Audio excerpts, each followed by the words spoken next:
स्वयंपाक करताना जितका थकवा येत नाही त्यापेक्षाही अधिक थकवा स्वयंपाकानंतर जे किचन आवरण असतं त्यावेळेला प्रत्येक स्त्रीला हा थकवा जाणवतोच. नमस्कार, मी जयश्री स्वागत करते तुमचं आपल्या आजच्या व्हिडिओमध्ये. आज पुन्हा एकदा नेहमीप्रमाणे मी तुमच्यासाठी काही छोट्या छोट्या स्मार्ट अशा किचन टिप्स घेऊन आलेली आहेत आणि आय होप या टिप्ससुद्धा तुम्हाला नक्कीच आवडतील. सो व्हिडिओ शेवटपर्यंत बघा आणि एक लाईक तर नक्कीच करा. चला तर सुरुवात करूया आपल्या व्हिडिओ.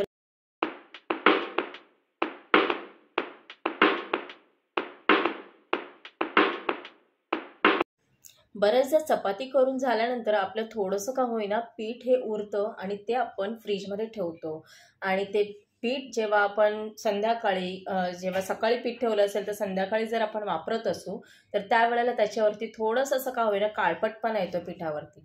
तशा वेळेला काय करायचं आहे, जेव्हा तुम्ही फ्रीजमध्ये पीठ ठेवणार असाल तेव्हा त्या पिठावरती थोडासा ओला हात असं लावून घ्या, थोडंसं पाणी लावून घ्या पिठाला आणि मग त्या डब्यामध्ये बंद करून फ्रीजमध्ये ठेवून घ्या. तुम्ही बघाल आता हे जे मी पीठ आहे सकाळी ठेवलेलं मी संध्याकाळी पुन्हा यूज केलेलं आहे. कुठेही कोणत्याही प्रकारचा काळपट असा जो थर जमा होतो पिठावरती तो जमा झालेला नाही आहे. अगदी फ्रेश आहे पीठ. पुढे आपण बघणार आहोत जेव्हा जेव्हा आपण फोडणी देतो आमटीला किंवा भाजीला, बऱ्याचदा हे जे तेल आहे असे शेगडीवरती उडतं किंवा आपल्या किचन काउंटरवरती उडतं आणि त्यामुळे आपली शेगडी किंवा किचन कट्टा जो आहे तो थोडाफार का होईना तेलकट होतो. तर अशा वेळेला काय आहे, जेव्हा केव्हा आपण फोडणी देऊ त्यावेळेला थोडीशी हळद आहे ती पाण्यामध्ये मिसळून त्याची पेस्ट करून घ्यायची आहे आणि ही जी हळदीची थोडीशी पेस्ट आहे ती आपण तेलाच्या फोडणीमध्ये अगोदर टाकून घ्यायची आहे. शक्यतो कांदा फोडणीला दिल्यानंतर आपण ही हळदीची पेस्ट टाकून घ्यायची आणि त्यानंतर जो काही आपला मसाला वगैरे असेल तो त्या फोडणीमध्ये टाकायचा आहे. तुम्ही बघाल कुठेही कोणत्याही प्रकारचं जे आहे आपल्या जे आहे शेगडीवरती कोणत्याही प्रकारचं तेलाचे शिंतोडे उडालेले नाहीत. तर मी तुम्हाला इथे हा प्रयोग करून दाखवलेला आहे. तुम्ही देखील बघाल मी हळदीच्या पेस्ट नंतर इथे मसाला टाकलेला आहे, ग्रेव्ही जी आहे ती टाकलेली आहे याच्यामध्ये आणि माझ्या शेगडीवरती मागासारखा कुठेही कोणत्याही प्रकारचे तेलाचे शिंतोडे उडालेले नाही आहेत. अगदी क्लीन आणि क्लिअर आहे ही शेगडी.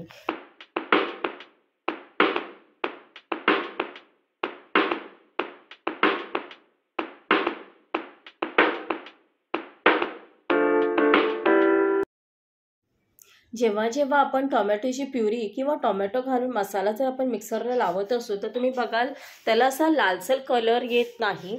तर त्यासाठी काय करायचं आहे, बीटचे तुकडे हार्डली 1 ते 2 बीटचे छोटे छोटे तुकडे घालायचे आहेत आणि पुन्हा तो मसाला मिक्सरला लावून घ्यायचा आहे आणि मग तुम्हाला जो तुमच्या ग्रेव्हीचा रंग आहे तो अगदी लाल भडक दिसेल.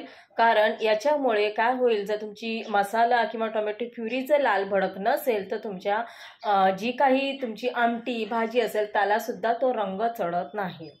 पुढे आपण बघणार आहोत बऱ्याचदा आपण असे शेंगदाणे भाजून घेतल्यानंतर खूप मोठा टास्क असतो गृहिणींसाठी, ते म्हणजे शेंगदाण्यांची टरफलं बाजूला काढणं. कारण ही टरफलं बाजूला काढायची म्हटल्यानंतर पुन्हा एकदा पसारा आवरणं किंवा ती टरफलं उचलणं हा सगळ्यात मोठा टास्क असतो. तर यासाठी काय करायचं आहे, मी काय करते नेहमी असं एका कपड्यामध्ये हे शेंगदाणे घेते आणि त्या हलक्या हाताने चोळून घेते. तुम्ही बघाल चोळून घेतल्यानंतर जे शेंगदाणे भाजून थंड झाल्यानंतर चोळून घ्यायचे आहेत बरं का. आणि हे असं चोळून घेतल्यानंतर शेंगदाणे आणि टरफले अगदी व्यवस्थितपणे मोकळे होतात आणि हे बघू शकता तुम्ही. अशा पद्धतीने मला कुठेही हे जे टरफलं आहे ते आता गोळा करण्याची गरज नाही पडणार, जे काही ते एकाच ठिकाणी आहे. बरं, आता ह्याच्यातून हे शेंगदाणे वेगळे कसे करायचे, तर तुमच्याकडेही जो झारा प्रत्येकीच्या घरामध्ये झारा तर असेलच नाही का, तर तो झारा घ्यायचा आहे आणि त्या झाऱ्यामध्ये हे शेंगदाणे घेऊन अशा पद्धतीने अगदी चाळून घ्यायचे आहे शेंगदाणे. शक्यतो ही जी प्रोसेस आहे तुम्ही न्यूजपेपरवरती करा. मी इथे हा कपडा यूज केलेला आहे कारण तो कपडा मला तसाही वॉश करायचाच आहे, जो मी फक्त शेंगदाणे जे अशा वेळेलाच फक्त यूज करते. तर तुम्ही हवं तर न्यूजपेपर यूज करा, म्हणजे न्यूजपेपर डायरेक्टली तुम्ही डस्टबिनमध्ये टाकू शकता. तुम्ही बघाल शेंगदाणे चाळून घेतल्यानंतर अगदी मोकळे झालेले आहेत, एकही टरफल त्याच्यामध्ये मिक्स झालेलं नाही आहे. टरफल अगदी व्यवस्थितपणे वेगळे आणि शेंगदाणे वेगळे झालेले आहेत. आय होप आजच्या व्हिडिओतल्या सगळ्या टिप्स या तुमच्या सगळ्यांच्या फायद्याच्या आहेत आणि जर टिप्स आवडत असतील तर नक्कीच चॅनलला लाईक करा आणि सबस्क्राईब करा.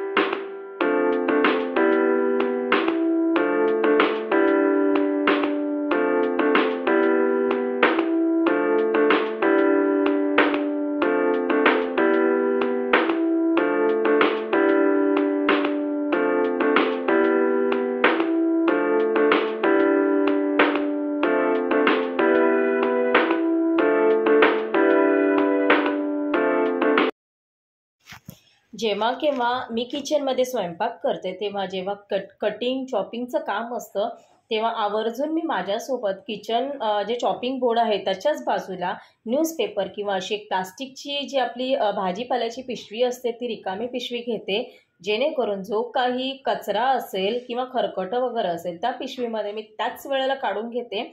म्हणजे काय होतं की स्वयंपाक झाल्यानंतर तिथे एक्स्ट्रा पसारा पडत नाही आणि माझा किचन काउंटर हा नेहमी क्लीन राहतो.